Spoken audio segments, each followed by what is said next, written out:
안녕하십니까. 구건석 성형외과 대표원장 구건석입니다.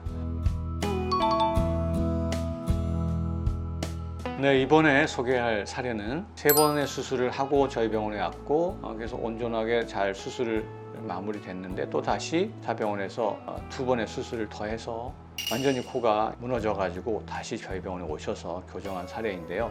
사진을 보면서 설명드리도록 하겠습니다.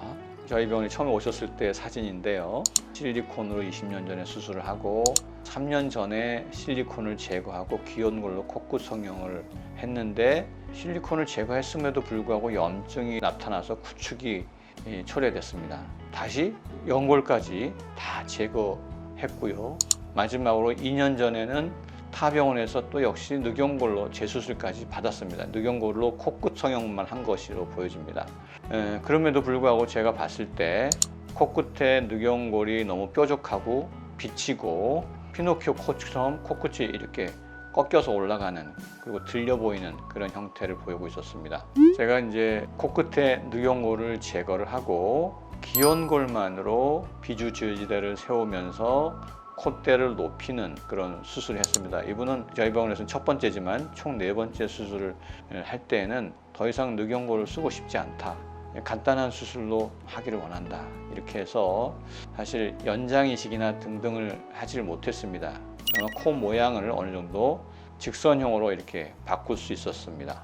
근데 무슨 욕심이 나서 그런지 몰라도 저희 병원에서 수술을 받고 얼마 있다가 타 병원에 가서 콧대를 더 높이는 수술을 했다고 합니다. 처음 수술 받고 5년 만에 나타나셨는데 이렇게 해서 나타나셨습니다. 코가 완전히 찌그러졌고 분살들이 붙어 있었고 비주는 굉장히 뚱뚱하고 분비물은 계속 나오고 있었습니다. 히스토리를 물어보니까 저에게 수술 받은 이후에 콧대에 기증진피를 더 넣었다고 합니다. 근데 넣자마자 20일 만에 염증으로 인해서 제거를 했다고 합니다. 근데 기증진피를 제거하고 나니까 염증이 계속 남아서 있는지 계속 구축이 진행이 돼가지고 여전히 염증이 있는 상태에서 본원에 오게 됐습니다. 일단은 이 안에 있는 염증을 먼저 깨끗하게 하는 것이 중요했기 때문에 염증 제거 수술을 했습니다. 염증 조직을 다 제거했을 때 모습이고요. 빨간 흔적이 없어지고 염증 다 사라졌던 것을 확인할 수 있습니다. 유가종이 다 없어지고 이제 깨끗해졌으나 코가 쪼그라든 그런 형태로 계속 남아 있었죠. 그래서 염증을 제거한 이후에 늑연골을 이용해서 코를 다시 펴주기로 계획을 잡았으나 조직이 아직도 너무 딱딱했기 때문에 줄기세포 시술을 받았습니다. 줄기세포 시술을 함으로써 조직을 좀 더 재생 도와주고 빨리 부드러워져서 수술 일정을 좀 단축시킬 수 있었기 때문이죠. 구축이 됐었던 상태에서 늑연골을 이용해서 다시 코를 펴주는 그런 수술을 했습니다. 자가 늑연골로 L자 기둥을 세워주고 코끝 날개 연골을 펼쳐주고 코볼도 만들어주고 비주도 펴주고 이렇게 했습니다. 그래서 옆에서 보니까 길이도 많이 늘어났고 안으로 쑥 말려 들어갔던 비주도 밖으로 나오게 되고 많이 펴지게 되었습니다. 이 환자는 꼭 필요하지 않은 수술을 시행을 함으로써 맨 처음에 수술했었던 만큼의 결과를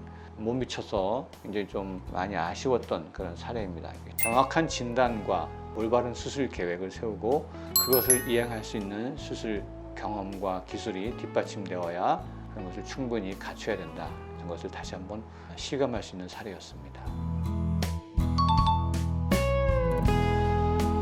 다음으로는 척코 성형 후에 나타날 수 있는 부작용과 이를 예방하고 치료하는 방법 사례별로 살펴보도록 하겠는데요.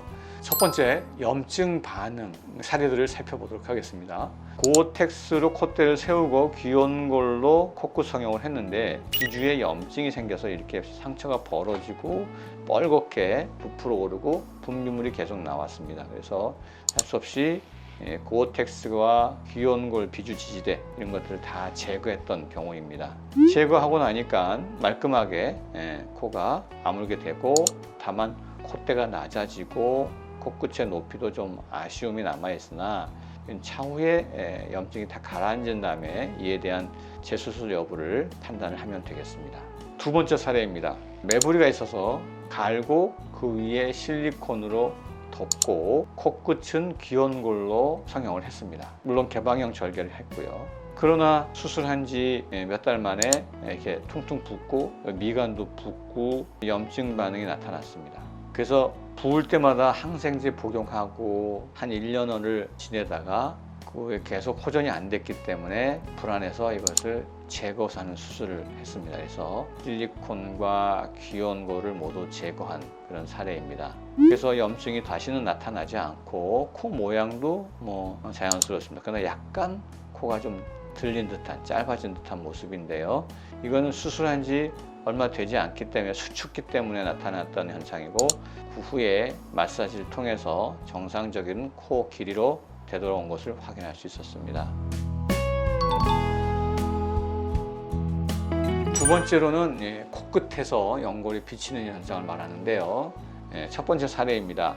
이분은 1차로 콧대를 갈고 매부리가 있었어요. 그 위를 또 역시 실리콘으로 덮었습니다. 코끝은 비중격 연장 이식을 통해서 코의 길이를 늘리고 또 코끝 연골 위에 귀연골을 얹어주는 방식으로, 제가 하지 말라는 그런 내용들은 다 했습니다.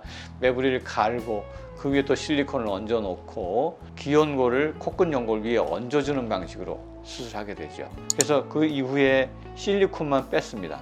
그럼에도 불구하고 코끝 핌이 해결이 안 되고 그대로 남아있게 되죠.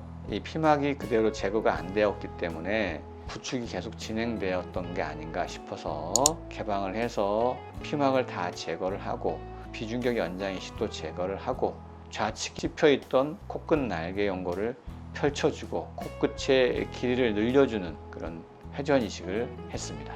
그래서 찝혔던 모습도 개선이 되고 비치는 모습 모양이 완전히 없어졌죠. 두 번째 연골 비친 사례인데요. 실리콘과 비중격 연골을 이용한 연장 이식을 했습니다. 실리콘은 삐뚤어져 들어가서 콧대가 자체가 휘어 보이고 여기 미간이 너무 높고 코끝은 뾰족하고 또 연골이 비쳐 보이고, 그래서 실리콘과 피막과 코끝에 있었던 모든 연골들을 다 제거하니까 코끝에 비치던 것도 없어지고 콧등과 코끝에서 경계선이 드러나는 이 끊어진 듯한 라인도 자연스럽게 이어지고 이렇게 됐습니다. 네, 세 번째로는 1차로 실리콘과 귀연골과 비중격 연골로 콧대와 코끝 성형을 했는데 콧대가 욱신거리고 피부가 빨개지고 코끝에는 귀연골이 비치고 그런 문제들이 나타났다고 합니다. 1년 정도 지나서 실리콘만 비개방으로 제거를 했다고 합니다. 그럼에도 불구하고 코끝은 여전히 욱신거리고 빨개졌다고 합니다. 본원에서는 개방을 해가지고 그 안에 살펴보니까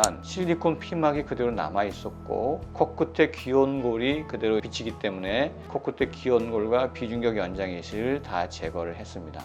비중격에는 펼침 이식이 한 겹이 되어 있었는데 그거는 그대로 놔두고 비중격의 끝부분이 잘려 있어서 비중격 끝부분을 보강해주는 수술을 했고요. 코끝이 끊어져 보이는 부분은 연골로 좀 채워졌습니다. 그랬더니 이렇게 피노키오처럼 이렇게 꺾어져 보였던 부분이 자연스럽게 연결되는 그런 결과를 얻을 수 있었습니다.